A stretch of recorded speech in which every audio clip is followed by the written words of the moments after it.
Yo, what's up, you guys? So today we're talking about how to get those street candids that you know you want. So these are those photos that you see all over Twitter and Instagram where we have people just doing their daily thing or whatever inside the streets that we're shooting. So I want to give you a little bit of my spice, a little bit of my Salt Bae, and my process and how I go about getting it. So run the intro and I'll give you my tips. Okay, so when we're diving into this, there's essentially two worlds to this. You get the technical side and the artistic side. So with the technical side, we have the actual camera and like how we're gonna run it.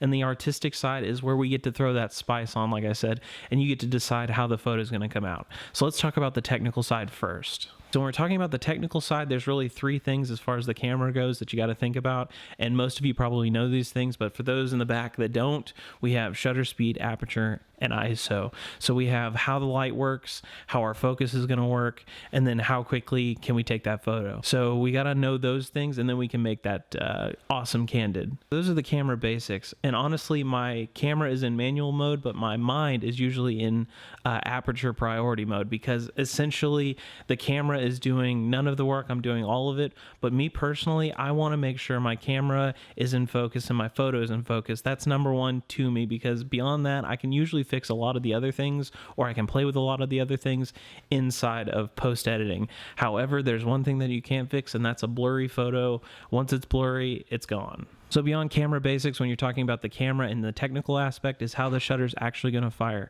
Are you going to do high speed continuous, or just single mode? So are those photos, like, are you doing something in motion? Are you trying to capture something in motion? Maybe like a car, maybe somebody running. Or on the other side, are you doing something where people are pretty still, like they're sitting in a cafe, or they're sitting in a window, or whatever they're doing, you know? So you got to base your opportunity and then kind of adjust from there. So on the artistic side, it's kind of different because it's not like the camera settings. You can kind of set them and forget them. But when we're talking about the artistic stuff, you really need to be consciously thinking about that the entire time. So this can mean like keeping your eyes open for all sorts of opportunity, because that's essentially what street photography is. It's a little bit of blend between the street stuff, a little bit of travel stuff, a little bit of candids and portraiture, and then a little bit of like photojournalism. So it's a lot of different things blended in together. You could honestly be driving down the car or in the car down the street and happen to notice a spot. So you're always looking for this. Even if you're not like taking photos actively, you can be like keeping these things in your mind. So one of the things that I like to do when I try to find like a location, or I know of a location, drive through it, see what's going on, base it off of like time of day and like time of the week or whatever,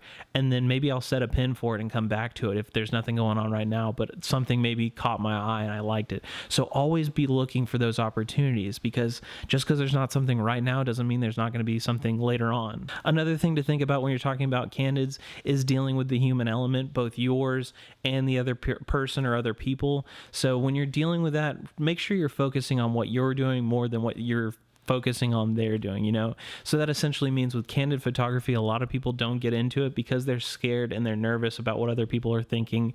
And I'd say 90% of that is in your head. Only like 10% is actuality, where somebody's paying attention to you. Most of the time, people are paying attention to whatever they're doing. They're not paying attention to what you're doing. So think about that. Think about your camera. Think about your photo, your composition, the lighting. Think about what you're doing. Wait for you're thinking about your opportunity, right?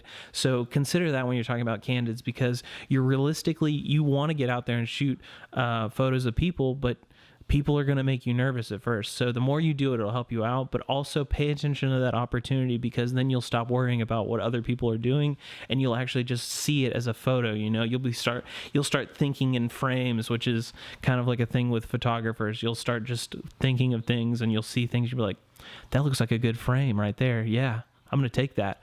And it just becomes that.